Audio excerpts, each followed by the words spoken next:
I see all you young people out there on the streets pausing between kickflips to suck on your Capri Suns and say, man, we're so bored by our flashy newfangled video games. There's so many graphical bells and whistles and our mind-numbing repetitive lootbox delivery engines, we can barely get our heads together long enough to smoke drugs. To which I say, hey there, kid, you ever consider playing a mostly text-based game? What? Text? Like what they have in school books? I'm not down with that shizzle, daddy-o. Get out of the basketball court. Hold your horses, young person. What if I were to tell you that this particular mostly text-based game is about being a robot in space? Wow, no way, blood. I thought mostly text-based games were lame, but robots in space are on fire. You're pretty cool for an old-timer. We've learned the error of our ways and we'll go straight to our local library on fleek, or whatever that means. The mostly text-based game in question is Citizen Sleeper 2, a narrative adventure game where most of the time the right half of the screen is a description of you doing something boring, and the left side of the screen is the exterior wall of a spaceship in which we are assured the boring activity is taking place. It's also one of the most deeply emotionally affecting interactive narratives I've played in who knows how long, and you can stick that right up your credit card slot, AAA games. The premise is you are a robot in space, a sleeper, an artificial humanoid piloted by an emulated consciousness copy-pasted from a real person because good old-fashioned regular slavery wasn't getting the corporation's dicks as wet as it used to, and we're in a space-going future where humanity consists of an extremely loosely connected network of colonies and space stations smeared across the galaxy like so much cocaine-infused snot around the mouth of John Belushi, where corporate dystopia has sparked so many apocalypses all anyone does all day now is pick through the ancient ruins of the last 12 corporate dystopias looking for ancient valuable TPS reports to flog to whoever's trying to create the next one. While the first game took place entirely on a single space station, Bitcoin Beeper 2 increases the scope to an entire star system as we jet set around multiple colonies on a clapped-out rust bucket, doing just enough odd jobs to be able to afford sandwiches for our ragtag crew of misfits as we hum the Cowboy Bebop theme tune and try to stay one step ahead of our evil former master who thinks he's entitled to enslave us just because we happen to be a robot slave, which smacks of profiling if you ask me. So we're in a vaguely Disco Elysium sort of area that's at the midpoint between narrative tabletop role-playing and reading a choose-your-own-adventure book, except unlike Disco Elysium, you're not staring down the receding hairline of a substance-racked car crash on legs, and instead of rolling each skill check as they come up, there's a rather interesting system wherein we roll 5 dice at the start of each in-game day and then choose which of the day's activities we wish to apply them to. So we might want to really bring our A game to an important quest objective and use a power 5 and our 6 there, but then we could use some extra cash, but it's not that urgent, so we use our 1s and 2s to phone in a shift washing dishes or at the phone sex hotline. It rather effectively gamifies the very human condition of not always giving that much of a shit about what you're doing. And I really relate to that. Yeah, sometimes I too have trouble focusing on a task for reasons largely out of my control, like my usual mysterious mid-morning stiffy. And I'm at the age where I might sometimes roll a whole day of 1s and 2s because I don't get enough exercise and I fucked my back up yesterday afternoon because I walked across the room wrong. Your rolls are mostly applied to skill checks with additions and deductions based on your stats, and I remember complaining in Citizen Sleeper 1 that it's too generous with the level ups and by the end you can basically be good at everything, which rather undermines the role-playing for the same reason one wonders why the Justice League wants anyone other than Superman to bother to show up for work. And that criticism seems to have been taken on board, as now all 3 playable classes have one stat just completely locked out. I was playing as the engineer, and that caused the stat approximating to sociability and charisma to be permanently set to 0. And it doesn't get more apt than that, without also giving me a dexterity penalty for having Cheeto dust all over my fingers. But in the end it made no difference, because every situation has at least 2 approaches you can take. I just make up for my lack of social skills by fixing everyone's laptops for them, and by the end was once again overpowered and never facing a single skill check without massive advantage. The game also gave me this upgradable dice reroll power to try and tempt me away from spending all my level ups on stat improvements, but it only applied to specific kinds of missions, so I didn't see the point. I'd rather increase a general sexual prowess stat than highly specifically improve my ability to tweak nipples on alternative Thursdays. It's the writing that sells Citizen Sleeper. It's about finding the humanity in individuals caught in hopeless conditions, and there's a focus on developing characters that are articulate, well-established and diverse, even if it's weird how keen they all are to make friends with an omnicompetent espresso machine on legs. Maybe not that weird on reflection. Then again, there were times when the story lost me. The dramatic climax of the plot features our character assisting in a violent revolution, but I found it hard to get invested, because our personal contribution was basically sitting in a basement running admin, and making sure all the Chinese takeaways were ordered for the victory party. I don't think this format works very well for grand, epic, world-changing narratives as opposed to interactions between individuals. It's hard to appreciate the impact we're having on the lives of a nebulous population that we can't show you, but they're all behind that wall there, and they all think you're super cool. But I stuck with it, because the main reason I fondly remember Citizen Sleeper 1 is because the ending was good, and tied the whole experience together. In fact, I struggled to remember anything else about it, frankly. And sure enough, the same is Citizen Sleeper True of Citizen Sleeper 2. And I need to talk about it, so here's a spoiler warning. Spoiler warning, gonna spoil the plot. Spoiler warning, leave if you'd rather I not. Aiding the revolution and defeating your old master isn't the end. Afterwards you go right back to your life of running errands and feeding the cat, but now something's wrong. Your body is losing function. More and more of your dice permanently break as you pass time, leaving you unable to complete the task you used to be so competent at. The only way to fix it and properly end the game is to volunteer for a rebooting that has a decent chance of erasing your personality. And suddenly this game about finding a way to live becomes becomes a game about getting ready to die, about living with a slow decline into inevitability, of going around completing petty side quests, knowing that with each success you're ticking off another thing you'll never do again. And speaking as someone who used to be able to put their leg behind their head and who now gets a new permanent ache every time they stand up too quick, this resonated pretty hard. Has the ending of a game ever made you get up and just stare out of a window for 10 minutes? This one did.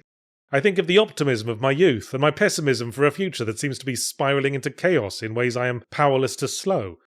I look at my children and the world I will one day leave them to deal with in my absence. I pick up my youngest, knowing that a day will come when I do this without realizing it's the last time I ever do it. And I hold her in my arms.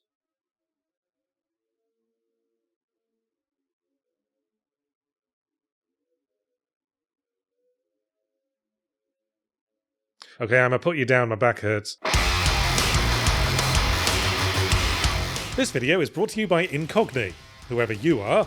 Wait, who the fuck are you? I don't know you. Get out of my house. I'm certainly not going to send any spam email to you.